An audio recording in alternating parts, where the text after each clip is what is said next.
हरे कृष्णा। तो काफ़ी समय बाद दोबारा पखानजूर के सेंटर में पखानजूर के भक्तों के साथ मौका मिल रहा है कुछ बोलने का। तो आज हम प्रयास करेंगे कुछ संघ के बारे में, साधु संघ जो हम एसोसिएशन करते हैं उसके बारे में बात करने की कोशिश करेंगे। क्या शास्त्र में कहा गया है हमारे, है ना। तो साधु संघ के लिए एक विशेष श्लोक आता है, तीसरे स्कंद के 25वें अध्याय का 20 नंबर श्लोक है ना, 3.25.20। इसमें कहते हैं, प्रसंगम अजरम पाशम आत्मनः कवयो विदु स एव साधुषु कृतो मोक्ष द्वारम अपावृतम। प्रसंगम अजरम पाशम आत्मनः कवयो विदु स एव साधुषु कृतो मोक्ष द्वारम अपावृतम। अनुवाद, प्रत्येक विद्वान व्यक्ति अच्छी तरह जानता है कि पदार्थ के लिए आसक्ति ही आत्मा का सबसे बड़ा बंधन है, किंतु वही आसक्ति यदि स्वरूप सिद्ध भक्तों के प्रति हो जाए तो मोक्ष का द्वार खुल जाता है। क्या कह रहे हैं? प्रत्येक विद्वान व्यक्ति यह जानता है, अच्छी तरह से जानता है कि पदार्थ के लिए आसक्ति ही आत्मा का सबसे बड़ा बंधन है ना। प्रत्येक विद्वान व्यक्ति जानता है कि पदार्थ की आसक्ति ही आत्मा का बंधन का कारण है ना, अच्छे से जानता है। किंतु वही आसक्ति यदि स्वरूप सिद्ध भक्तों के प्रति हो जाए तो मोक्ष का द्वार खुल जाता है। हमारी आसक्ति किसके ऊपर है, यह डिपेंड करता है कि हमारा उद्धार होगा या नहीं होगा। हम किसका संग कर रहे हैं इस पे निर्भर करेगा कि हमारी आने वाली गतियां क्या होने वाली है ना। जन्म मृत्यु चक्र जो है वो हमारा छूटेगा कि नहीं छूटेगा, हम कहाँ फंसे रहेंगे, वह डिपेंड करता है कि हम किसका संग कर रहे हैं, है ना। संग, संग बड़ा इम्पोर्टेंट शब्द है। हमारी जो वैष्णवों के लिए एक खास आता है, असत्संग त्याग यही वैष्णव आचार, स्त्री संगी एक असाधु कृष्ण भक्त आर। चैतन्य चरितामृत का श्लोक है जिसमें कहते हैं कि वैष्णवों को जो है ऐसे असत्संग त्याग, असत्संग त्याग, हम किसका संग कर रहे हैं इस पे डिपेंड करता है ना। असत्संग त्याग, ऐसे लोगों का संग हमें त्यागना चाहिए जो असत हैं, और ऐसे लोगों का संग करना चाहिए जो सत हैं। सत और असत, असत मतलब क्या, हम जानते हैं हमारा स्वरूप जो होता है, आत्मा जो होती है उसे क्या कहते हैं, सच्चिदानंद। भगवान को भी सच्चिदानंद कहते हैं। भगवान सच्चिदानंद महान हैं, विभु हैं, और हम सच्चिदानंद छोटे से हैं। जैसे भगवान समंदर के समान हैं और हम उसी क्वालिटी में एक समंदर की बूंद है। क्वालिटी दोनों में सेम है, आत्मा भी सेम क्वालिटी की है जो भगवान की क्वालिटी है। भगवान जो है सत चित आनंद है, आत्मा भी हमारी सत चित आनंद है। तो कह रहे हैं असत्संग त्याग, असत्संग त्याग, ऐसे लोगों का जो है संग त्याग दो जो असत हैं। असत का अर्थ ये हो गया जो शाश्वत चीज़ें हैं उनको छोड़ के असत, सत मीन्स जो शाश्वत है और असत मीन्स जो शाश्वत नहीं है। शाश्वत क्या है? आत्मा शाश्वत है, परमात्मा शाश्वत है। लेकिन क्या ये संसार शाश्वत है? क्या धन दौलत पद प्रतिष्ठा शाश्वत है? नहीं है, ये तो क्षणिक है, आज है कल नहीं है। लाल किला देखा है ना सबने, दिल्ली में, किसने बनाया था? अकबर ने बनाया था। अकबर ने बनाया था, ये सोच के बनाया था कि मेरा परिवार रहेगा यहाँ पे, पत्नी रहेगी, बच्चे रहेंगे, अलग अलग सबका चैम्बर बनाया था। एक छोटी पत्नी का ये, बड़ी पत्नी का ये, वो फलाना ढिकाना, बहुत सारी शादियाँ करते हैं ये लोग, तो आप जानते हैं। तो लाल किला बनवाया था, ऐसी बड़ी बड़ी दीवारें लगाई थी ताकि कोई उसमें प्रवेश न कर सके, किसी भी प्रकार से जो है हम लोग, हमारा परिवार सुरक्षित रहे। तो आज अकबर का परिवार सुरक्षित है क्या? कहाँ है? नहीं है ना। शाश्वत कुछ भी नहीं है, सब क्या है यहाँ पे? क्षणिक है। दुखालयम अशाश्वतम, ये संसार को क्या कहा गया है? दुखालयम अशाश्वतम। ये संसार अशाश्वत है, ये यहाँ पे कुछ भी परमानेंट नहीं है, असत है। असत मैंने अभी बताया ना, हम क्या है? सत चित आनंद। आत्मा का स्वरूप क्या है? सत चित और आनंद। सत का अर्थ होता है शाश्वत, चित का अर्थ होता है ज्ञानमय, और आनंद का अर्थ होता है आनंद में, खुशी, सुख में। तो भगवान भी सच्चिदानंद है, हमारी आत्मा भी सच्चिदानंद है। आत्मा कभी नहीं मरती, मालूम है ना। देहिनो अस्मिन् यथा देहे कौमरम जावनम यथा तथा देहांतर प्राप्ति धीरस तत्र न मुह्यति नैनम चिंदंती शस्त्राणि नैनम दहति पावक न चैनम कलो दयांतापो न शोषवती मारुत, है ना। अंतवंत इमे देहा नित्य से उत्त शरीरिणा अनाशिना अप्रामावास्य तस्मात् युद्ध से भारत। हे अर्जुन, यह शरीर तेरा बदलने वाला है। शरीर मर सकता है, लेकिन शरीर के अंदर आत्मा थोड़ी मरने वाली है। यही तो समझाया भगवान ने कि आत्मा को न शस्त्र काट सकता है, न हवा सुखा सकती है, न अग्नि जला सकती है, न पानी उसको भिगो सकता है। आत्मा किसी भी परिस्थिति में नहीं मरती, है ना। देही नित्यो अवध्यो अहम देहे सर्वस्य भारत। देही नित्यो अवध्यो अयम। देही जो है वो नित्य है और वो अवध्य है, उसका वध नहीं हो सकता। देही मीन्स आत्मा और देह मीन्स शरीर। देह के अंदर रहती है देही, देह के अंदर रहने वाली को क्या कहते हैं? देही, मतलब आत्मा को। तो भिक्षाम देही मत समझ लेना, लो भिक्षाम देही तो अरे वो भी तो मांगने आता है। नहीं नहीं, वो नहीं है, ये देही आत्मा को कहते हैं। तो हम कौन है? आत्मा।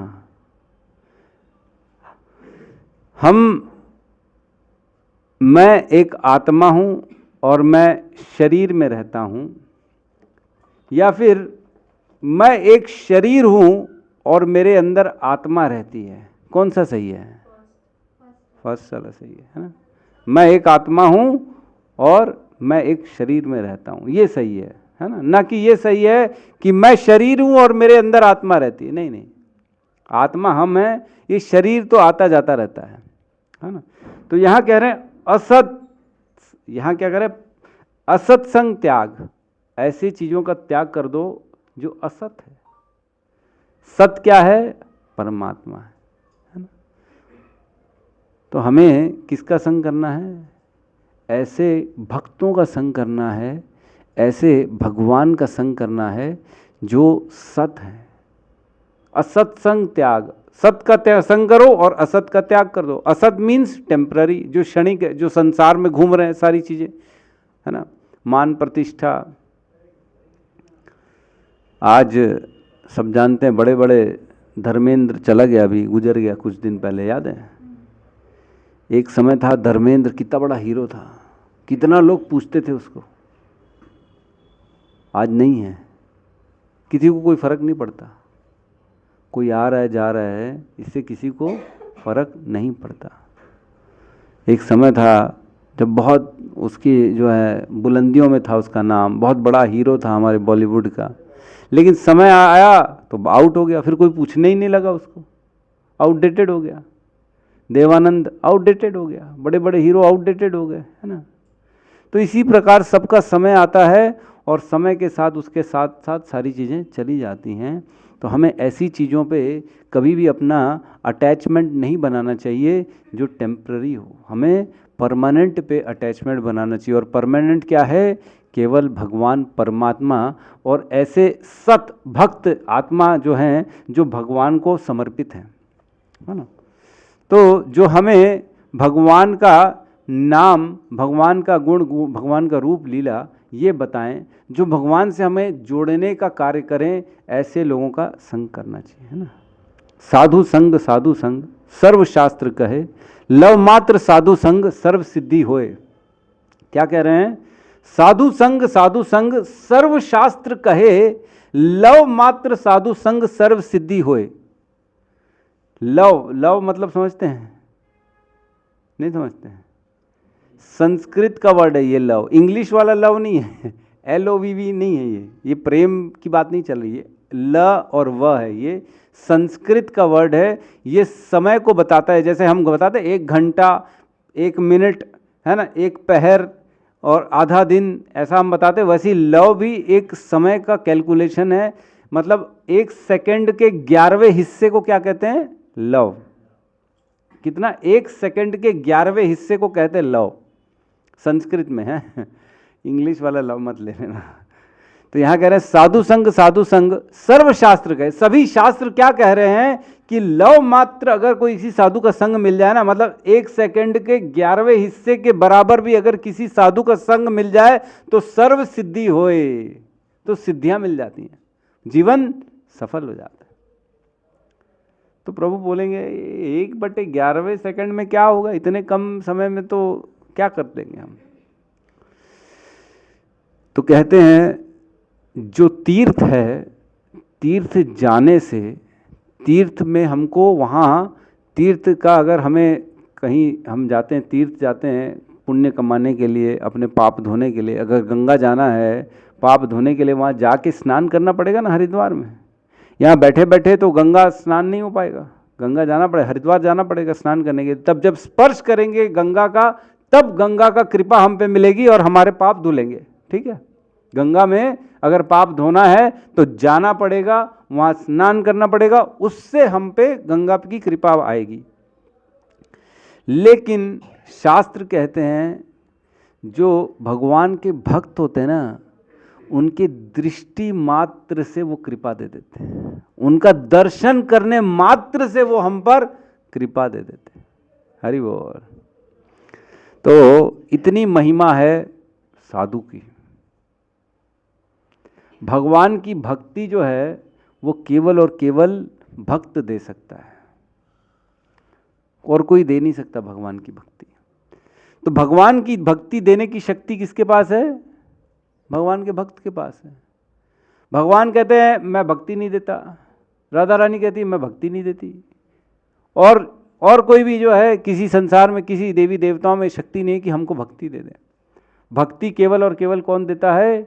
वैष्णव देता है, भक्त देता है भक्ति। जिसके हृदय में भगवान के प्रति भक्ति है, उसके हृदय से भक्ति हमारे हृदय में ट्रांसफर होती है। जब हम ऐसे साधु का संग करते हैं तभी भक्ति हमारे हृदय में आती है, अदरवाइज नहीं आएगी। अगर संसारी लोगों का संग करने लगेंगे तो क्या होगा? हमारे अंदर काम वासनाएं आएंगी। जैसा करोगे संग वैसा रहेगा रंग, वैसी रंग देगा। जैसा संग करेंगे वैसा रंग करेंगे, और जैसा रहेगा रंग वैसा रहेगा आचरण। तो संग हमारा जैसा रहेगा वैसा हमारा आचरण हो जाएगा। तो श्रील प्रभुपाद कहते थे कि you tell me about your friends, I will tell you about you. तुम मुझे अपने दोस्तों के बारे में बताओ कि तुम्हारा संग कैसा है, तुम कैसे लोगों के साथ उठना बैठना करते हो। तुम ये बता दो तो मैं तुम्हारे बारे में बता दूंगा। दोस्तों के बारे में अगर बताएगा, मेरा दोस्त जो है बहुत बड़ा जुआरी है, पत्ते खेलता है 24 घंटे, तो क्या बोले? अरे तू भी खेलता ही होगा। बोलते हैं कि नहीं बोलते? अगर कोई बोले अरे मेरा मित्र जो है बहुत बड़ा जो है ना पीने वाला है, लिकर दारू दुकान में बैठा रहता है, सुबह से रात तक टल्ली रहता है, तो बोले तू भी पीता ही होगा फिर तो। जब तेरा दोस्त ऐसा है तो तू छूटा कहाँ होगा? कोई बोले अरे मेरा दोस्त माला करता है इस्कॉन का। अच्छा तेरे दोस्त है तो तू भी माला करता है क्या? ऐसी पूछते कि नहीं पूछते? बोले मेरा दोस्त माला करता है, तो बोले तू भी माला करता है क्या? हाँ मैं भी करता हूँ। क्यों? क्योंकि मेरा दोस्त करता है। व्यक्ति ऐसे दोस्तों के साथ ही उठना बैठना करता है जैसे गुण उसमें होते हैं। जैसे लोगों के साथ हम उठना बैठना करेंगे वैसे ही गुण हमारे अंदर उत्पन्न होंगे। ये प्रकृति का नियम है। 4 गंदे सड़े हुए सेब के बीच में एक सेब को रखेंगे तो वो भी सड़ जाएगा, तुरंत सड़ जाएगा। 50 बीमार व्यक्तियों के बीच में एक स्वस्थ व्यक्ति को रख देंगे तो क्या हो जाएगा, बीमार हो जाएगा। अभी कोविड में सब घबरा रहे थे, अरे कोविड वाले के पास मत जाना, बीमारी हो जाएगी, है कि नहीं। हरे कृष्णा प्रभु जी, हरे कृष्णा। तो सब डर रहे थे, कोविड वाले के पास मत जाओ, उसके पास जाओगे तो क्या होगा, तुम भी बीमार पड़ जाओगे। क्यों? क्योंकि जिसके साथ संग करेंगे उसका रंग ढंग हमारे ऊपर आएगा ही आएगा, निश्चित तौर से आएगा। अगर कोई बोलता है नहीं नहीं मैं तो कंट्रोल कर लेता हूँ, मैं संग करता हूँ लेकिन मैं उनके गुणों को नहीं लेता, तो वो बहुत बड़ी गलत फहमी में है। निश्चित तौर से रंग आएगा ही आएगा। संग तारे संग डुबोए, संग ही तारता है व्यक्ति को और संग ही डुबो देता है। तभी माता पिता देखते हैं ना, बच्चे को किसके साथ उठना बैठना करे पता कर लो। गंदा बच्चा है तो उससे अलग करो, नहीं तो ये भी गंदा हो जाएगा। क्यों? क्योंकि संग से इफेक्ट आता है। तो यहां कह रहे हैं प्रत्येक विद्वान व्यक्ति अच्छी तरह जानता है कि पदार्थ के लिए आसक्ति ही आत्मा का सबसे बड़ा बंधन है। मतलब आत्मा का बंधन किसमें है? पदार्थ से आसक्ति, मीन्स असत चीज़ों से जो आसक्ति है हमारी, वही हमारे आत्मा का सबसे बड़ा बंधन है। आत्मा को बंधन में डाला जा रहा है। जैसे ही आत्मा इस संसार में आती है, प्रकृति में आती है, उस आते साथ उसको तीनों गुण बांध लेते हैं, सतोगुण रजोगुण तमोगुण। हम इन तीनों गुणों के अधीन रह के ही सारे कार्य करते हैं। सारे कार्य इन तीनों गुणों के अधीन रह के ही किया जाता है। लेकिन व्यक्ति अपने संग से अपने गुणों में सुधार कर सकता है। तमोगुणी व्यक्ति चाहे तो अपने संग से अपने आप को रजोगुण सतोगुण शुद्ध सत्व तक ले जा सकता है, लेकिन संग का करना पड़ेगा। भगवान दूसरे अध्याय के 62वें श्लोक में कहते हैं, ध्यायते विषय पुंसान संगस्ते उपजायते संगात संजायते कामा कामात क्रोध अभिजायते। अगर विषयों का ध्यान करेंगे, चिंतन करेंगे, तो विषयों में आसक्ति हो जाएगी, और विषयों में आसक्ति हो जाएगी तो उनको प्राप्त करने की इच्छा उत्पन्न हो जाएगी, और अगर वह नहीं मिलेगी तो फिर क्रोध उत्पन्न हो जाएगा। ये सीक्वेंस से बता रहे हैं भगवान कृष्ण अर्जुन को कि ध्यायते विषय पुंसांग संगस्ते उपजायते संगात संजायते कामा कामात क्रोध अभिजायते। कामनाएं उत्पन्न हो जाती हैं, और कामना जब पूरी नहीं होती तो क्रोध उत्पन्न हो जाता है। तो संग किसका कर रहे हैं? विषयों का संग करेंगे तो खुद भी हम विषयी बन जाएंगे। मोबाइल का भी संग होता है, लोग मोबाइल दिन रात लेके बैठे हैं, अरे मेरे कोई दोस्त नहीं है, मैं तो मोबाइल में बैठा हूं। तो मोबाइल में भी क्या कर रहे हैं हम? मोबाइल का संग कर रहे हैं। मोबाइल में अच्छा देख रहे हो कि गंदा देख रहे हो? अच्छा देख रहे हो तो अच्छा संग कर रहे हो, गंदा देख रहे हो तो गंदा संग कर रहे हो। तो मोबाइल से भी व्यक्ति के अंदर सारे गुण आ जाएंगे। मोबाइल हो, चाहे विषय हो, चाहे किसी भी दोस्त हो, या कहीं पे भी हमारा जाना उठना बैठना है, तो ये हमें ध्यान रखना चाहिए कि मैं कैसे लोगों का संग कर रहा हूँ। अगर हम सही अच्छे लोगों का संग करेंगे तो हम भी अच्छे हो जाएंगे। अगर हम गंदे लोगों का संग करेंगे तो हम भी गंदे बन जाएंगे। इसमें निश्चित तौर से कोई भी जो है ना त्रुटि नहीं है। कहते हैं, गंगा पापम शशि तापम दैन्यम कल्प तरूर हरतः पापम तापम तथा दैन्यम सद्यः साधु समागमम। मतलब गंगा पापम, गंगा का संग करने से क्या होगा? पाप हर लेगी गंगा, हरती है ना। गंगा जाते इसीलिए तो है लोग पाप जो किए, बोले प्रभु 10 साल हो गए बहुत पाप कर लिए, अब जाके एक बार नहा लेंगे, 0/0 करके आएंगे, फिर नए अकाउंट चालू करेंगे, नए पाप करेंगे, फिर अगले साल जाएंगे पाप करके, फिर धो के आ जाएंगे। तो जाना पड़ेगा गंगा के पास, नहाना पड़ेगा, तब पाप हरेगी, बिल्कुल हरेगी, निश्चित तौर से हरती है गंगा। तो गंगा पापम और शशि तापम। शशि मीन्स चंद्रमा। चंद्रमा क्या हरता है? तापम, शीतलता प्रदान करता है कि नहीं? चांदनी रात हो, बढ़िया घर के बाहर हो, वाह अच्छा लगता है, बड़ा ठंडक लगती है। ताप जो होता है ना शरीर का, वो हर लेता है चंद्रमा, शीतलता प्रदान करता है चंद्रमा। तो व्यक्ति का ताप हरना है तो उसको चंद्रमा के सामने बैठ जाए बढ़िया रात को शांति से। और क्या करें, दैन्यम कल्प तरूर हरतः, अगर दीनता है, किसी की दरिद्रता है, किसी के अंदर कमियां हैं, उसको परेशान है, तो कल्प तरु जो वृक्ष होता है, कल्प तरु जो कामना पूरी पूर्ण करने वाला, जो भगवान स्वर्ग में कल्प वृक्ष है, मालूम होगा ना, वहाँ एक ऐसा वृक्ष है जो हमारी सारी इच्छाएं पूर्ण कर देता है। तो सारी इच्छा पूर्ण करने वाला वृक्ष है कल्पतरु। तो अगर दैन्यम, किसी में दरिद्रता है या किसी कमियां हैं या उसको कुछ चाहिए, तो उसको ऐसे वृक्ष कल्पतरु के पास जाना पड़ेगा। और क्या कह रहे हैं, पापम तापम तथा दैन्यम सद्यः साधु समागम, ये तीनों, पाप हो चाहे ताप हो चाहे दैन्यता हो, ये तीनों के तीनों इकट्ठे कौन हटा देता है व्यक्ति, साधु संग से। हरि बोल। तो साधु का संग करेंगे तो न ताप रहेगा, न पाप रहेगा, न दीनता रहेगी, नहीं रहता। व्यक्ति को अभिलाषाएं खत्म हो जाती हैं, उसके जीवन में उसके पास ऐसी कोई अभिलाषा ही नहीं रहती है। जो भक्ति करता है उसको मालूम है कि मेरे प्रारब्ध में होगा तो खुद ब खुद मिल जाएगा, मेरे प्रारब्ध में नहीं होगा तो मैं अननेसेसरी क्यों इतनी परिश्रम करूं बैठ के।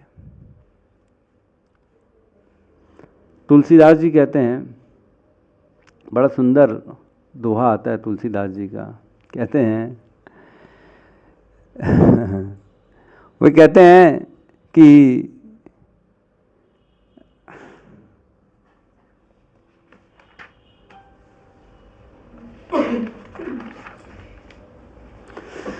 वो कहते हैं सुत धारा और लक्ष्मी पापी घर भी होए, है ना, क्या, सुत धारा और लक्ष्मी पापी घर भी होए, संत समागम हरि कथा तुलसी दुर्लभ दोए। हे तुलसी, सुत धारा मीन्स बच्चे, सुत धारा, बच्चे जो होते हैं ना, बहुत लोग कहते हैं भगवान बच्चा देते, भगवान बच्चा देते। मैंने तो भक्ति करी है, मैंने ये करी है, मैंने इतनी अगरबत्तियाँ जलाई हैं, मैंने इतनी तेरी पूजा करी है, घंटियाँ बजाई हैं मैंने मंदिरों में आके, हे भगवान क्या कर, मुझे बच्चा दे दे। तो यहाँ कह रहे हैं तुलसीदास जी, सुत धारा और लक्ष्मी पापी घर भी होए। सुत धारा तो पापियों के घर भी तो बच्चे हो जाते हैं। भगवान बच्चे देने का कृपा जो है वो भगवान नहीं करते। अगर भगवान करते बच्चे देने की कृपा, तो बच्चे ऐसे लोगों के घर नहीं होते जो पापी होते हैं, है कि नहीं। बहुत देखे हमने, बदमाश एक से एक चोर उचक्के डकैत लोगों के भी बच्चे होते हैं, है कि नहीं। तो बच्चे अगर मिल रहे हैं तो इसका मतलब ये नहीं कि भगवान की कृपा है, ये तो पापियों के पास भी होते हैं। जानवरों के भी बच्चे हो जाते हैं, बहुत सारे बच्चे हो जाते हैं। उनको कोई भगवान के पास जाके जो है अनुष्ठान या उनको कोई पूजा आरती करने की जरूरत नहीं है, बच्चे हो जाते हैं। तो तुलसीदास जी कह रहे सुत धारा और लक्ष्मी पापी घर भी होए। अरे पापी के पास तो पैसा भी बहुत आ जाता है, बोलते हैं ना पैसा, अरे क्या पैसे वाला है, अरे लेकिन एकदम गंदे काम है, जुआरी एक नंबर का। तो क्या वो उसने भगवान की अगरबत्ती करी है जो उसके पास पैसा आ गया। तो पैसे का और बच्चों का भगवान की कृपा से कोई लेने देने नहीं है।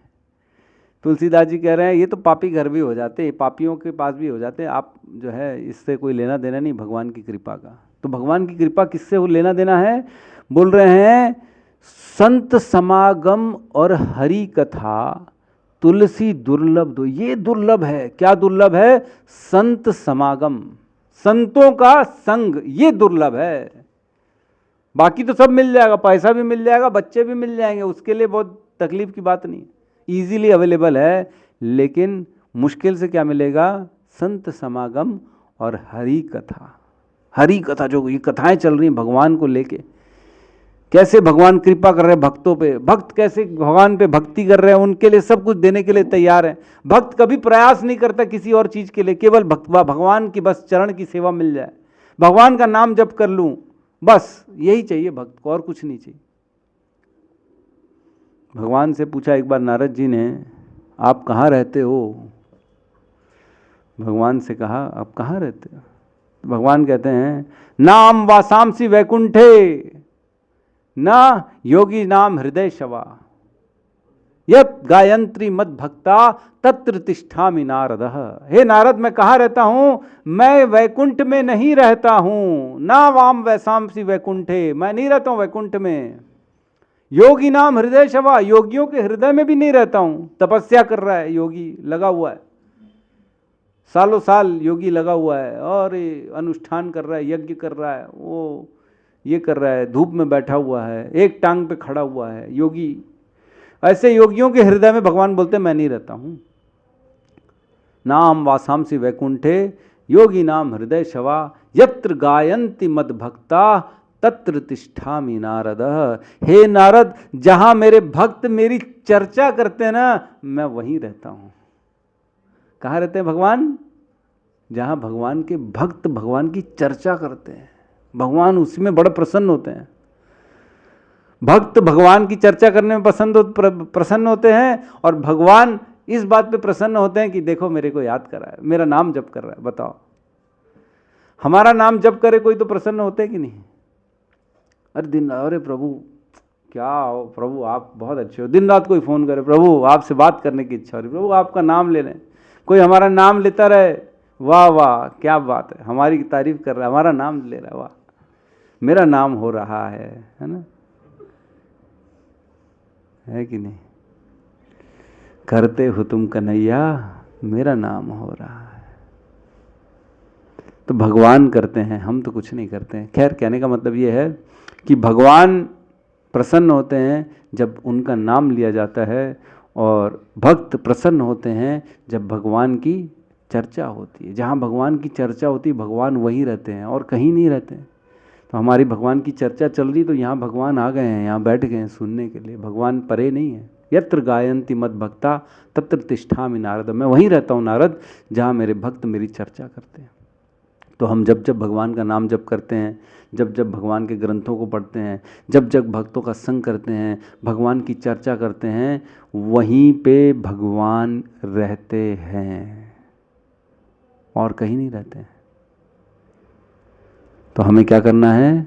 ऐसे लोगों का संग करना है जिससे हम भगवान का सानिध्य प्राप्त हो, भगवान की प्राप्ति हो सके। संसारी बात करेंगे तो क्या होगा? हृदय जलता है कि नहीं? अरे इसने देखा क्या कर लिया, अरे उसने देखा क्या कर लिया, अरे उसने गाली बक दी, उसने गंदा बोल दिया, लगे पड़े एक दूसरे की निंदा करने में। तो उससे क्या हो रहा है? हृदय जल रहा है। हृदय में क्या आ रहा है? नेगेटिविटी आ रही है। आ रही है कि नहीं आ रही? संसारी बात करने से नेगेटिविटी आती है कि नहीं आती? जहां बात करना बंद कर देंगे वहां पे नेगेटिविटी खत्म। सुना ही नहीं तो कहां से पता पड़ेगा? सुनेंगे, गाली दे दी मेरे को, बताता हूं रुक जा, फिर दिन रात वही चिंतन चलेगा, अरे मेरे को गंदा बोला, मेरे लिए ऐसा अपमान शब्द बात किया, रुक जाओ मैं समय आने तो बताऊंगा। अगर हम सुने ही नहीं तो पता ही नहीं क्या बोला किसने, हमको क्या मालूम, वो जाने उसका काम जाने, हमको क्या मालूम। तो जितना हम ऐसी चीज़ों से अपने आप को काटेंगे और जितना हम भक्तों का संग करेंगे, बेसिकली हम क्या करें? हम अपना ही उद्धार कर रहे हैं। हमारा खुद का उद्धार होता है जब हम भगवान के भक्तों का संग करते हैं। भगवान का भक्त जो होता है, भगवान के भक्त का संग अति उत्तम संग है। अगले श्लोक में कहते हैं, 21 नंबर श्लोक में कहते हैं,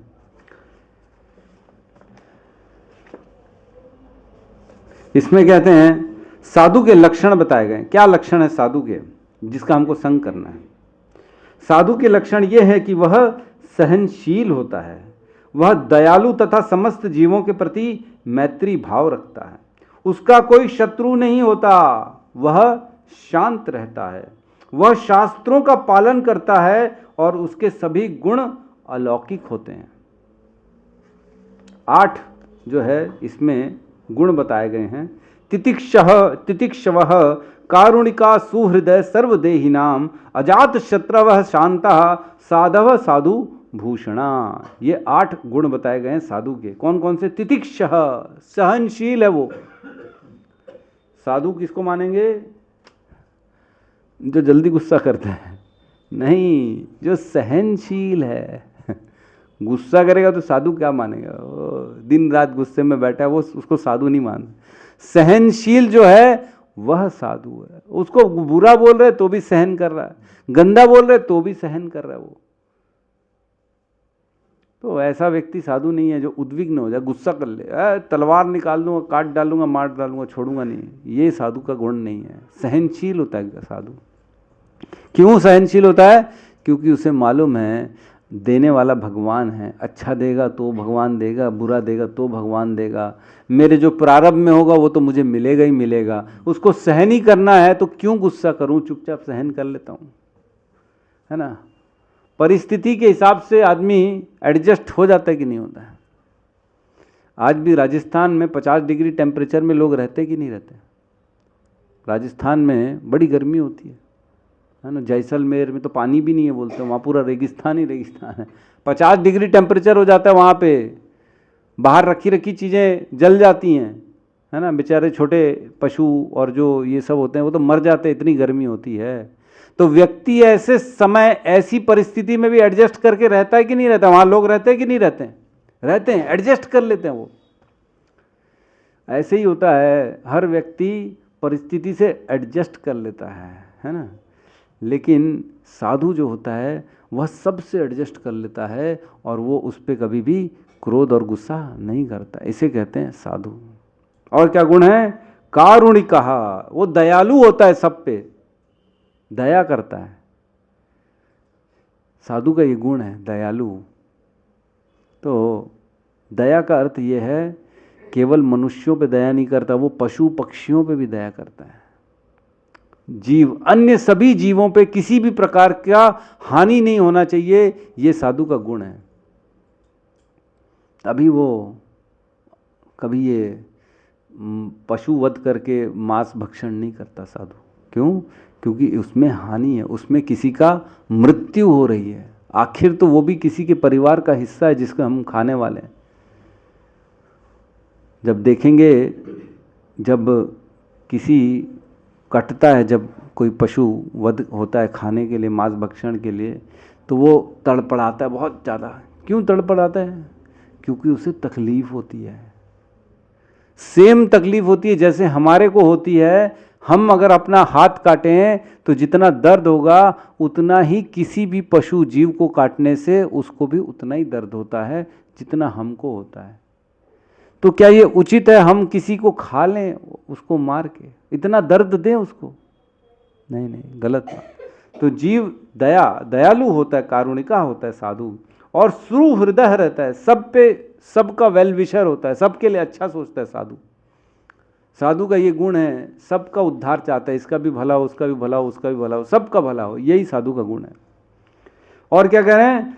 सर्वदेही नाम, हर योनि के प्रति करुणा करता है, सभी पे करुणा। ऐसा नहीं कि केवल अपने परिवार पे, बाकी परायों पे नहीं। पड़ोसी है ना, हमको क्या करना है, ये मेरा फ्रेंड है ना इसलिए मैं इसके लिए अच्छा सोचता हूँ, ऐसा नहीं है। साधु सब पे कृपा करता है, सभी के लिए एक समान दृष्टि रखता है। वो सभी जीवों के अंदर परमात्मा का दर्शन करता है वो साधु, ऐसा रहता है साधु। और क्या कह रहे हैं? अजात शत्रुवः, उसका कोई शत्रु नहीं होता।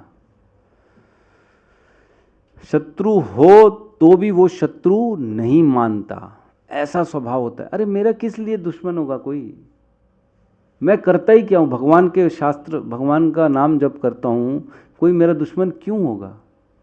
ऐसा कार्य नहीं करेगा वो कि कोई उसका शत्रु बने। तो इसलिए उसका कोई शत्रु नहीं होता साधु का, ये गुण होता है। और क्या करें? शांतः, शांत रहता है वो हर परिस्थिति में, उद्विग्न नहीं होता।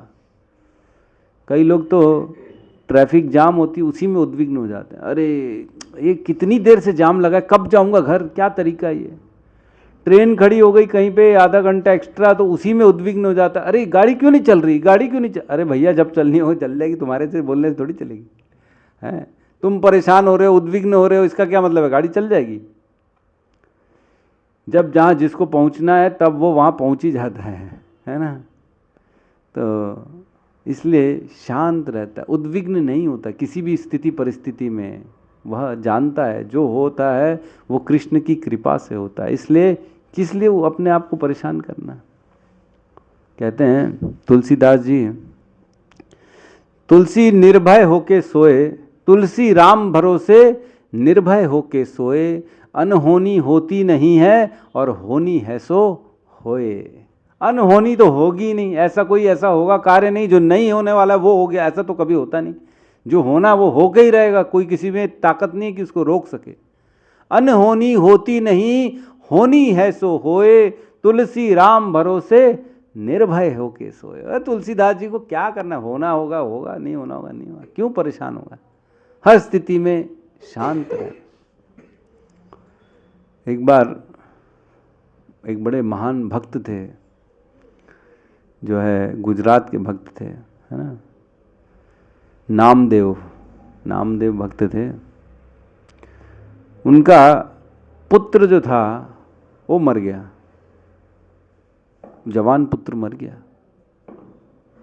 तो नामदेव को लोगों ने बताया, वो भगवान की भक्ति करते थे, तो नामदेव को बताया लोगों ने आगे, नामदेव आपका पुत्र मर गया।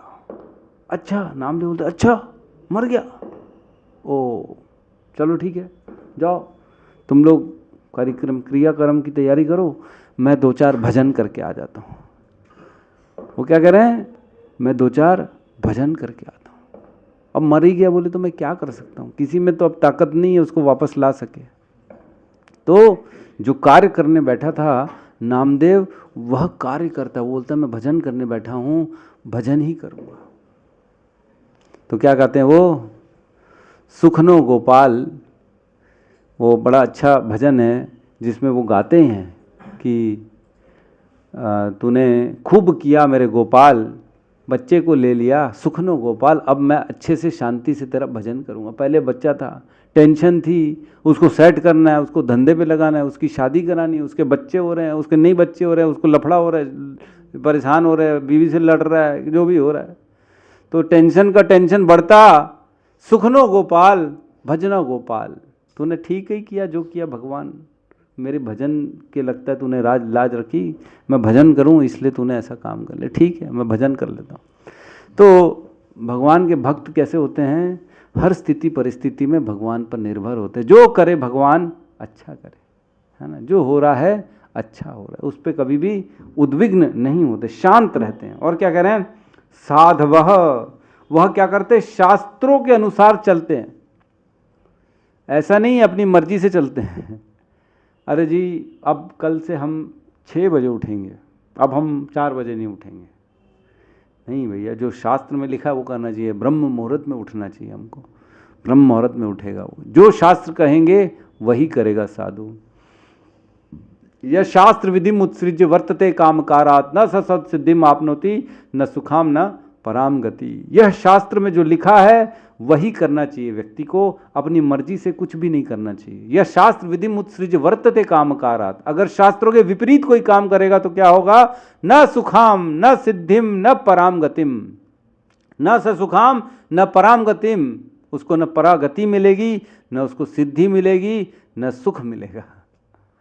तो व्यक्ति को शास्त्र के अनुसार ही कार्य करने चाहिए, जो शास्त्र में लिखा है उसी के अनुसार व्यक्ति को अपना कार्य करना चाहिए। तो साधु कौन है, जो शास्त्रों के हिसाब से अपने जीवन को चलाया है, न कि मॉडर्न ज़माना आ गया तो चेंज करते हैं। अब तो मॉडर्न हो गया ना, हम तो अब कौन से कपड़े पहनेंगे, छोटे छोटे कपड़े पहनेंगे। अब हम ऐसा बाल खोल के घूमेंगे, रातों को जाएंगे, और थोड़ा सा पीने में क्या प्रॉब्लम है प्रभु, 1 पैक पी ले तो क्या प्रॉब्लम हो जाएगा, हैं, कोई धरती फट जाएगी, नहीं, कुछ नहीं। तो ये अपनी मनोकल्पना से हमको नहीं चलना है, जो शास्त्र कहते हैं वही करना है, उसी समय उठना है, उसी समय सोना है, उसी समय उतना ही खाना है, और जो खाना है वह सात्विक भोजन खाना है। इस प्रकार सब लिखा हुआ है शास्त्र में, क्या करना है क्या नहीं करना है ना। तो युक्त आहार विहारस्य युक्त चेष्टस्य कर्मसु युक्त स्वप्न अबोधस्य योगो भवति दुःखः। भगवान कह रहे हैं युक्त आहार, आहार कैसा होना चाहिए, युक्त होना चाहिए, बैलेंस्ड होना चाहिए। अच्छा आहार, जो सात्विक आहार हो, उसको भी ऐसा नहीं सात्विक है तो प्रभु मैं आज तो 1 ड्रम भर के दाल पीऊंगा ऐसा नहीं होना चाहिए। सात्विक तो है, ये तो खा सकते हैं, ऐसा नहीं है कुछ भी खा लो कितना भी खा लो, नहीं, युक्त होना चाहिए, बैलेंस्ड होना चाहिए, क्वालिटी और क्वांटिटी दोनों में युक्त आहार। विहारस्य, विहार मीन्स घूमना फिरना, वो भी युक्त होना चाहिए। युक्त मीन्स कहाँ घूमना है कहाँ नहीं घूमना ये पता होना चाहिए।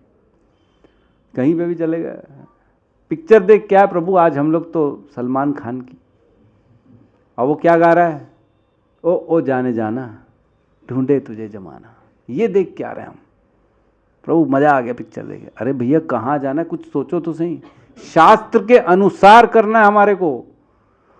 उसमें दिखा रहा है हमारे देवी देवताओं का वो लोग अपमान कर रहे हैं। कौन कौन सी पिक्चर आ रही, देवी देवताओं को अपमान कर रहे हैं, साधुओं को ढोंगी बताया जा रहा है पिक्चरों में, और हम जाके देख के वाहवाही करके आ रहे हैं, वाह वाह क्या पिक्चर बनाई है, वाह वाह वाह। हमारे ही धर्म को, हमारे ही साधुओं को, हमारे ही देवी देवताओं को वो लोग दिखावटी बना रहे हैं। वो लोग दिखा रहे हैं कि ये जो सनातन धर्म है ये बेकार है, बोगस है, और हम देख के भी आ जाते हैं और उसकी वाहवाही भी करके आते हैं। कहाँ है हमारी बुद्धि, कर क्या रहे हैं हम, क्या सिखा रहे हैं अपने बच्चों को, अपने परिवार को। पिक्चर में देख रहे हैं लड़के लड़कियां सिगरेट पी रहे हैं, दारू पी रहे हैं, घूमने जा रहे हैं, और हम वही देख के खुश हो रहे हैं, बच्चों को भी ले जा रहे हैं दिखाने के लिए। क्या सीखेंगे बच्चे, आगे चल के वो भी यही कार्य करेंगे। तो जैसा करेंगे संग वैसा होगा रंग। बॉलीवुड का संग करेंगे, वो लोग 3-3 शादियां कर रहे हैं, आगे चल के हमें भी इच्छा होगी 3-3 शादियां करने। अरे वो कर रहा है तो हम क्यों नहीं करें। तो हमें संग को करना है। युक्त आहार युक्त विहारस्य युक्त चेष्टस्य कर्मसु, कब कर्म भी करना है, चेष्टाएं भी करनी है, कितनी करनी है, युक्त करनी है। ऐसा नहीं कि सुबह 7 बजे 6 बजे से लगे हुए काम में, रात के 12 बजे तक काम ही काम करना है हमारे को। अरे प्रभु मैं सिर्फ काम करता हूँ, काम के अलावा कुछ नहीं करता हूँ। अरे बोगस, काम कर करके तेरा भेजा पूरा खाली हो जाएगा। इतना कोई थोड़ी काम करता है। युक्त चेष्टस्य कर्मसु, कर्म भी कितना करना है, युक्त करना है। अत्यधिक कर्म करने से ऐसा नहीं है परिणाम एक्स्ट्रा मिल जाएगा। परिणाम तो उतना ही मिलेगा जितनी भगवान ने तुम्हारे प्रारब्ध में लिख के रखा है, उससे एक्स्ट्रा नहीं मिलने वाला। तो समय को क्या करना है, समय को जितना कर्म के लिए समय है उतना समय कर्म के लिए, जितना समय परिवार के लिए उतना समय परिवार के लिए, जितना समय अपनी आध्यात्म अपनी आत्मा का उद्धार करने के लिए देना है हमको उतना समय आत्मा के उद्धार के लिए देना पड़ेगा। कैसे देना है, भक्तों का संग करके, गुरु की सानिध्य में रह के, शास्त्रों का अध्ययन करते हुए, भगवान के प्रति समर्पित रहते हुए अपने कार्यों को करना है। तो सब बैलेंस्ड रहेगा एकदम, परिवार भी बैलेंस्ड, व्यापार भी बैलेंस्ड, और हमारी भक्ति का जीवन भी बैलेंस्ड है ना। तो इस प्रकार युक्त चेष्टस्य कर्मसु युक्त स्वप्न अबोधस्य योगो भवति दुखा। तो सोना भी कितना है, युक्त सोना है। एक्स्ट्रा सो रहे, पता लगा 15-15 घंटे सो रहे, प्रभु आई लाइक टू स्लीप, मैं तो सोना पसंद करता हूँ प्रभु, कौन जाएगा धूप में इतनी, रुको ना अभी सोते आराम से जाएंगे। कहाँ है, आज का काम कल कर, कल का काम परसों, इतनी जल्दी क्या है जब जीना है बरसों। है कि नहीं, ऐसा भी लोगों ने बना के रखा है, आज का काम कल कर, कल का काम परसों, इतनी जल्दी क्या है जब जीना है बरसों। कहाँ जाएंगे, यही तो है, लंबी आयु करते रहेंगे, ऐसा नहीं है। तो युक्त स्वप्न अबोधस्य, व्यक्ति को उतना सोना चाहिए जितना शास्त्र में लिखा है, उससे ज़्यादा नहीं सोना। 6 घंटे सो लिए पर्याप्त, 7 घंटा मैक्सिमम, उससे ज़्यादा नहीं सोना। उससे क्या होगा, हमारी बुद्धि डल हो जाती है, हमारा समय बर्बाद होने लगता है। सो के सोना और खाना ये व्यक्ति जितना चाहे बढ़ा ले, इसमें लिमिट नहीं होती है। व्यक्ति सोना चाहे तो बढ़ा दे, खाना भी चाहे तो डाइट भी बढ़ाते जाएगा। लोगों देखो इतना इतना खा लेते हैं। एक बार हमारे पंडित जी थे, पंडित जी तो जाते रहते हैं, पंडित जी को एक बुलाया गया सेठ जी के यहाँ भोजन में, ब्राह्मण भोज में। बोले पंडित जी बोले बढ़िया, सेठ जी जाएंगे वहाँ दक्षिणा में मिलेगी, बढ़िया खाना खा के आएंगे। तो बढ़िया पेट दबा के एकदम भर के पंडित जी ने खा लिया। तो सेठानी आई फिर, अरे पंडित जी आपने तो कुछ खाया ही नहीं है, लीजिए मैंने आपके लिए गुलाब जामुन बनाए हैं। अरे बोले बेटी अब ना जाएगा पेट में, पेट भर गया मेरा। अरे बोले पंडित जी क्या ऐसा कर रहे हो, एक गुलाब जामुन पे मैं 100 रुपये दूंगी आपको। पंडित जी बोले ये बात, 100 रुपये एक गुलाब जामुन पे, तो लाओ बेटी बाल्टी भर के ले आओ, मैं पा लेता हूँ। तो बाल्टी भर के पाया पंडित जी ने, एक बाल्टी गुलाब जामुन, दक्षिणा ले ली। वाह क्या बात। तो अब सेठ जी की नई नवेली बहू आई, पंडित जी हमको भी आशीर्वाद दो, हमको भी दे दो आशीर्वाद। बोले हाँ बेटी ले लो आशीर्वाद। बोले पंडित जी गुलाब जामुन खा लो। बोले पंडित जी बोले ना बेटा अब तो ना जाएगा पेट के अंदर। बोले ऐसा मत करो, आपने हमारी सासू माँ के हाथ से तो खा लिए, हमारे हाथ से नहीं खाएंगे तो हमें अच्छा नहीं लगेगा। बोले ना जाए, नहीं जाएगा। बोले पंडित जी एक गुलाब जामुन पे 500 रुपये देंगे।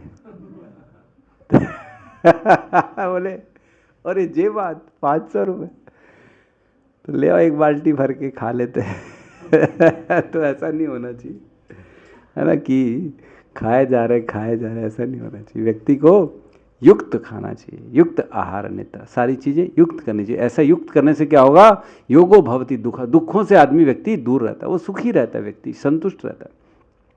तो साधु का क्या गुण है, वो शास्त्रों के अनुसार चलता है। और लास्ट साधु का गुण क्या है, साधु भूषणम। साधु भूषणम मीन्स वो हमेशा सतो गुण से विभूषित रहता है, न रजोगुण में रहता है न तमोगुण में रहता है, वो सतो गुण में रहता है।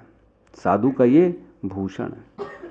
तो ये गुण जो हैं 8 गुण होंगे तभी वो साधु माना जाएगा। और हमें ऐसे व्यक्ति के साथ ही संग करना है, अन्यों के साथ संग नहीं करना है, क्योंकि संग से व्यक्ति का उद्धार भी होता है और संग से व्यक्ति का पतन भी होता है। अगले श्लोक में कहते हैं 22 नंबर में, ऐसा साधु अविचलित भाव से श्री भगवान की सुदृढ़ भक्ति करता है। श्री भगवान के लिए वह संसार के अन्य समस्त संबंधों यथा पारिवारिक संबंध तथा मैत्री का परित्याग कर देता है। तो साधु कौन है, जो भगवान के लिए सबका परित्याग कर दे।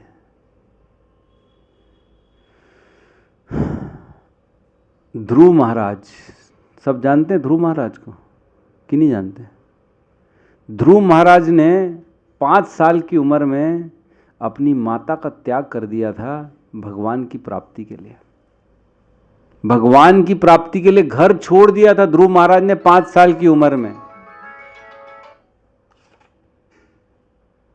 तो भगवान के लिए वो क्या करते हैं, सबका त्याग देते हैं। बलि महाराज ने अपने गुरु का त्याग दिया। शुक्राचार्य उनके गुरु थे, भगवान वामन देव के रूप में आए। शुक्राचार्य ने मना किया, अरे ये ठगी है, ये ढोंगी है, ये विष्णु है, तू फंस जाएगा, हे बलि इसको कुछ मत दे। तो बलि महाराज ने कहा नहीं, मैं दे दूंगा, भले तुम्हारा त्याग कर दूंगा। तो भगवान ने अपना बलि महाराज ने क्या किया, अपने गुरु का त्याग कर दिया। ध्रुव महाराज ने अपने माता का त्याग दिया। तो इसी प्रकार कोई भी पारिवारिक जो व्यक्ति है या संबंध है, अगर भगवान की भक्ति में हमारे बीच में आ रहा है तो ऐसे संबंध को त्याग देना चाहिए, त्याग देना चाहिए। क्यों?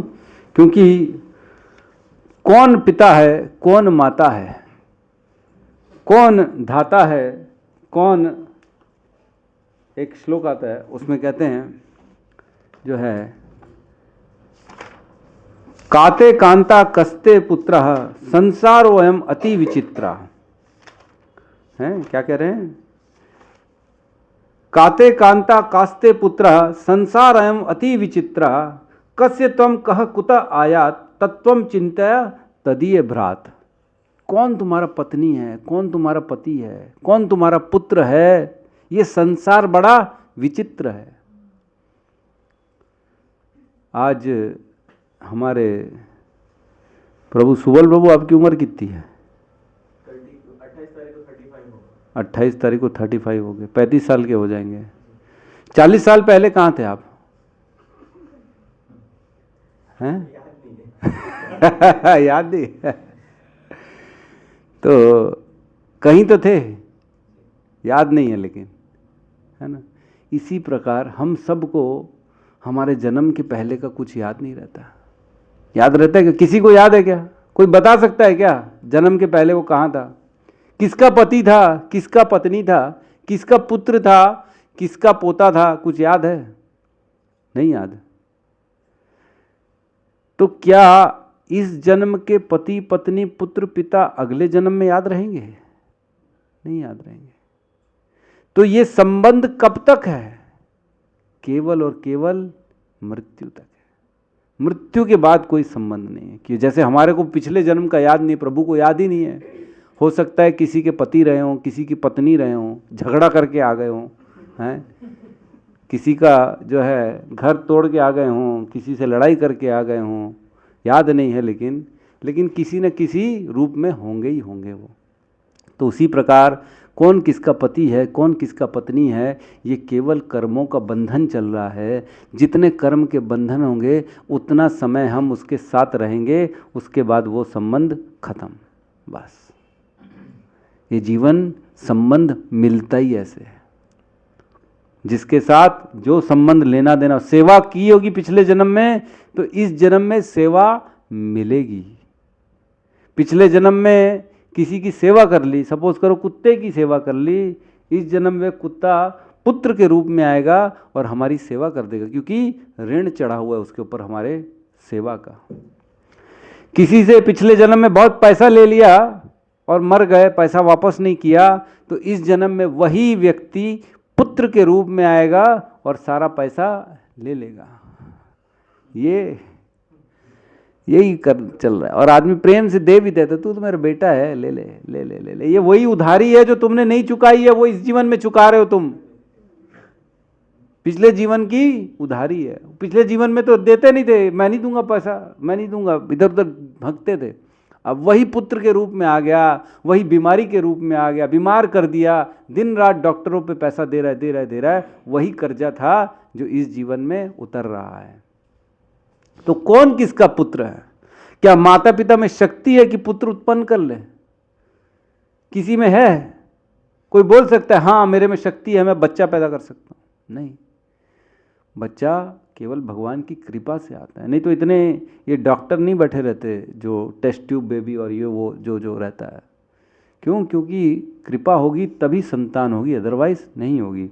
तो क्या कह रहे हैं? काते कांता कस्ते पुत्र संसार अयम अति विचित्र। ये विचित्र संसार है। लोग सोचते हैं कि मेरा संबंध है, मेरा ये, मेरा वो, लेकिन ये विचित्र है, ऐसा कुछ भी नहीं है। जितना संबंध था उतने संबंध के लिए वो तुम्हारे साथ जुड़ेगा, बाकी समय के लिए हट जाएगा। इसलिए क्या है? कस्य तम कतः कुतायात। इसकी चिंता करो कि तुम क्या करने आए हो इस संसार में, तुम क्यों आए हो यहाँ पे, हैं? और क्या? तत्वम चिंता तदी व्रात। इस बात का चिंतन करो कि तुम क्यों आए हो। हम क्या करने आए हैं?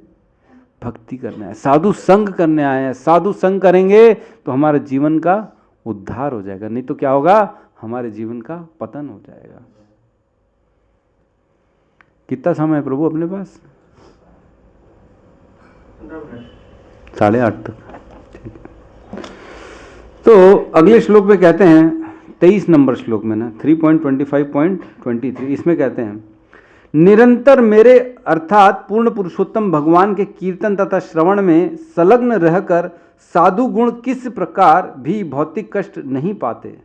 साधुगण किसी प्रकार का भौतिक कष्ट नहीं पाते क्योंकि वे सदैव मेरी लीलाओं तथा कार्यकलापों के विचारों में ही निमग्न रहते हैं। भगवान कहते साधु क्या करते हैं? मेरे बारे में विचार करते रहते हैं, मेरी कथाओं में लगे रहते हैं, तो वो उसको संसारी कोई भी दुख नहीं होता। साधु का एक गुण तो भगवान का चिंतन में लगे रहते हैं, है कि नहीं? मत चित्ता मत गत प्राणा बोधयंतस परस्परम कथयंतश्च माम नित्यम तुष्यंति च रमन्ति च। रमण करते हैं, किसमें करते हैं? मेरे बारे में बातें कर करके। जिन्होंने मत चित्ता मत गत प्राणा, जिन्होंने अपना चित्त मुझे दे दिया है, अपने प्राण जिन्होंने मुझे दे दिए हैं, ऐसे भक्त जो होते हैं क्या करते हैं? कथयंतश्च माम नित्यम, मेरी ही बातें करते हैं। तुष्यंति च रमन्ति च, उसी में तुष्ट हो जाते, सेटिस्फाई हो जाते हैं और उसी में आनंद लेते रहते। वाह कृष्ण, कमाल कर दिया तूने, यशोदा की मार के लिए रो डाला, सोचो, ब्रह्मांड नायक जो पूरे ब्रह्मांड के स्वामी हैं, वो अपनी मां की छड़ी देख के रो रहे हैं। कभी कभी आश्चर्य नहीं होता, ये क्या कर रहे हैं भगवान, कैसी लीला कर रहे हैं। सुदामा के पैर धो रहे हैं। ब्रह्मांड नायक, इतने बड़े पूरे अखिल ब्रह्मांड नायक, अनेक अनेक ब्रह्मांडों का जो स्वामी है, वो क्या कर रहा है, अपने दोस्त के पैरों को धो रहा है। क्या जरूरत है उनको, क्यों कर रहे हैं वो ये जब हम पता करेंगे ना, तो हमारे को भी एकदम सुखी हो जाएंगे और हमारी आंखों से अश्रु बहना चालू हो जाएंगे कि भगवान देखो कितना प्रेम करते अपने भक्तों से। भक्तों को कभी भी नहीं छोड़ते भगवान, हर स्थिति में भक्तों के साथ रहते हैं भगवान। जब ये हम गहराई से पता करेंगे ना, तब हमें भगवान का प्रेम प्राप्त होगा, तब हम इस संसार के दुखों से परेशान नहीं होंगे, तब हम प्रसन्न रहेंगे, हर स्थिति में प्रसन्न रहेंगे, चाहे हमारे साथ अच्छा हो चाहे हमारे साथ बुरा हो, दोनों ही परिस्थिति में। क्या कहना है आगे अगले श्लोक में 24 में कहते हैं, हे माते, हे साध्वी, ये उन महान भक्तों के गुण हैं जो समस्त आसक्तियों से मुक्त हैं। आपको ऐसे पवित्र पुरुषों की संगति करनी चाहिए, क्योंकि ऐसी संगति भौतिक आसक्ति के समस्त कुप्रभावों को हरने वाली है। 3.25.24 इसमें कह रहे हैं कौन, भगवान कपिल देव अपनी माता देवहूति को ये प्रवचन दे रहे हैं, जो हमने 4 श्लोकों में पढ़ा। ये कौन कह रहा है, ये स्वयं भगवान कपिल देव अपनी माता को साधु संघ का वर्णन करें कि साधु संघ कितना जरूरी है। मेरी माता क्या कर रहे हैं, ऐसे पवित्र पुरुषों की संगति करनी चाहिए, क्योंकि ऐसी संगति भौतिक आसक्ति के समस्त कुप्रभावों को हरने वाली है। जो भौतिक आसक्तियां हम फंसा के रखे हैं ना, ये इधर घर में, मोबाइल में, साड़ी में, कपड़ों में, हाँ, और किस में, धन में, बच्चों में, परिवार में, है ना, पड़ोसियों में, गर्लफ्रेंड का बॉयफ्रेंड में, बॉयफ्रेंड का गर्लफ्रेंड में आसक्ति फंसी हुई है। तो ऐसी आसक्ति के कुप्रभावों को नष्ट कौन करता है, साधु संग करता है। साधु संग हमें सच्चाई बताता है कि सही क्या है, गलत क्या है। तो साधु संग हमें हर स्थिति परिस्थिति में ऐसे लोगों का संग करना चाहिए जो भगवान को समर्पित हैं और जो समस्त भौतिक आसक्तियों से परे हैं। तो चैतन्य चरितामृत में एक श्लोक आता है जिसमें कहते हैं, कृष्ण भक्ति जन्म मूल है साधु संग, कृष्ण प्रेम जन्मे ते हो पुनः मुख्य अंग। कृष्ण भक्ति का मूल कारण है, महान भक्तों की संगति है। कृष्ण के प्रति सुप्त प्रेम को जागृत हो जाने पर भी भक्तों की संगति आवश्यक है। तो क्या कह रहे हैं, कृष्ण भक्ति का मूल कारण जो है महान भक्तों की संगति है। भगवान के भक्तों की संगति होगी तभी भगवान की भक्ति जागृत होगी। तो एक बार भक्ति जागृत हो गई तो छोड़ दे, फिर तो हम भी तो अब घर में रख लेना विग्रह, तो घर में तो पढ़ लेंगे ना भगवत गीता। अब क्या संगति करना जरूरी है क्या? तो कह रहे हैं हाँ, कृष्ण के प्रति सुप्त प्रेम के जागृत हो जाने पर भी भक्तों की संगति आवश्यक है, क्योंकि निरंतर उसमें हमें वृद्धि चाहिए। वृद्धि कैसे होगी? साधु संग से वृद्धि होगी, नहीं तो एक दिन क्या होगा, धीरे धीरे डाउन चले जाएंगे। क्योंकि ये मनुष्य का नेचर है कि वो स्थिर नहीं रह सकता। धूप में जाएगा, थोड़ी देर धूप खार या बोले छाँव में चलते हैं, छाँव में आएगा 1-2 घंटा तो बोले अरे बहुत छाँव हो गया, धूप चाहिए, धूप में जाते हैं। तो यही करता रहता मनुष्य। बारिश आएगी तो बारिश में नहाने का मन होगा, थोड़ी देर नहाएगा फिर परेशान हो जाएगा, अब सूखो, बारिश अच्छी नहीं लग रही है। खाएगा रसगुल्ला पहले 5-6, अब रसगुल्ला नहीं खाना है, अब कुछ और जाना। तो ये व्यक्ति का, ये मनुष्यों का नेचर है कि वो स्थिर रह नहीं सकता। वो एक चीज़ के लिए प्रयास करता है, वो मिल जाती है फिर उसको छोड़ देता है, दूसरी के लिए प्रयास करता है, तीसरे के लिए, चौथे के लिए, पाँचवें। ये निरंतर हमारे साथ होता रहता है। तो क्या करना है, निरंतर हमें साधु संग करना है, क्योंकि ऐसे संग से क्या होगा, हम स्थिरता ला पाएंगे, ग्रोथ ला पाएंगे अपनी भक्ति में, ताकि हम भक्ति में टिक सके। नहीं तो क्या होगा, कुछ समय बाद अरे रोज 16 माला, रोज 16 माला, इतना नाम नहीं जप करेंगे भाई, हम नहीं कर सकते। फिर धीरे धीरे अरुचि उत्पन्न होना चालू हो जाएगी व्यक्ति की। तो हमें साधु संग करने से रुचि बनी रहती है, हमें नाम की महिमा का वर्णन पता पड़ता है, साधु हमें नई नई चीज़ें बताते हैं। साधु के संग करने से हमें रोज नए नए प्रभाव पता पड़ते भगवान के नाम के। भगवान के नाम का प्रभाव ये है, अरे ये प्रभाव है। तो ऐसे करने से क्या होता है, हम भक्ति में लगे रहते हैं। साधु संग भक्ति की 9 स्टेप्स हैं, उसमें श्रद्धा सबसे पहला क्या होता है, श्रद्धा। फिर दूसरा क्या आता है, साधु संग। साधु संग दूसरा स्टेप है, पहला श्रद्धा है, फिर साधु संग, तभी भक्ति में आगे बढ़ सकते हैं। फिर आते भजन क्रिया, फिर नथ निवृत्ति, फिर आती है निष्ठा, आसक्ति, रुचि, भाव, प्रेम।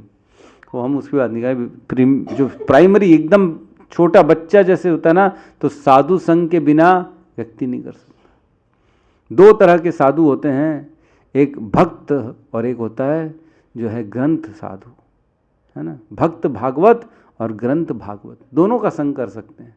ग्रंथ भी स्वयं भगवान, जो प्रभुपाद के ग्रंथ है, अगर हम इसको पढ़ रहे हैं तो ये प्रभुपाद का हम डायरेक्ट संग कर रहे हैं। सुखदेव गोस्वामी के द्वारा बोले गए श्लोक अगर हम बोल रहे हैं तो डायरेक्ट सुखदेव गोस्वामी का हम संग कर रहे हैं। प्रभुपाद ने कहा था वैसे अपने भक्तों से, बोले I will always live in my books, मैं हमेशा जीवित रहूंगा अपनी किताबों में। जो मेरी किताब पढ़ेगा मतलब वो मेरा संग कर रहा है, मैं उसके सामने बैठा हूं, मैं उसको प्रवचन दे रहा हूं, ये माना जाएगा। तो हमें ऐसे साधुओं का संग करना चाहिए जो ग्रंथ में है, साक्षात हमारे सामने है।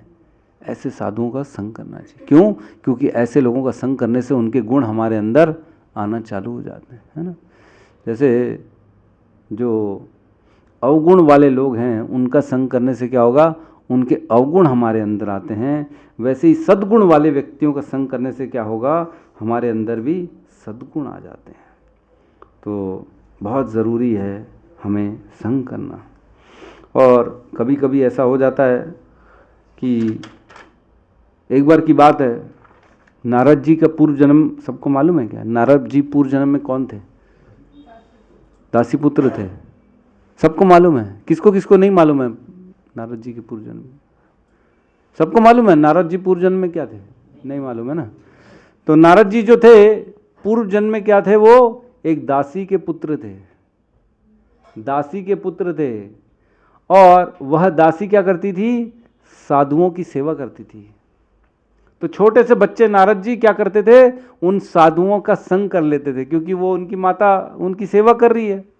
तो ये भी चले जाते थे, उनकी सेवा करते थे, उनका उचिष्ट जो बचा रहता था उनके थाली में वो भी पा लेते थे, और उनके साथ बैठे रहते थे, उनके वार्तालाप सुनते थे, और सुन सुन के उनके अंदर पूरा ज्ञान आ गया और भगवान की भक्ति आ गई, और उन्होंने पूरा घर बार त्याग करके चले गए और उनको भगवान का पार्षद बना दिया गया। नारद जी ऐसे बने। पिछले जन्म में क्या थे, वो दासी के पुत्र थे। साधु संग करने से क्या हुआ, उनको नारद जी का पद प्राप्त हो गया, वो वैकुंठ में चले गए सीधा। वो कहीं पे भी आ जा सकते हैं नारद जी, इस जगत में उस जगत में वैकुंठ में कहीं पे भी नारद जी। तो इस प्रकार संग का बड़ा महत्व है। एक बार आप सब जानते हैं, आपने तो सब जाना है, केकई का नाम सुना है ना। केकई जो थी राम की माता थी ना, केकई ने क्या किया, मंथरा का संग कर लिया।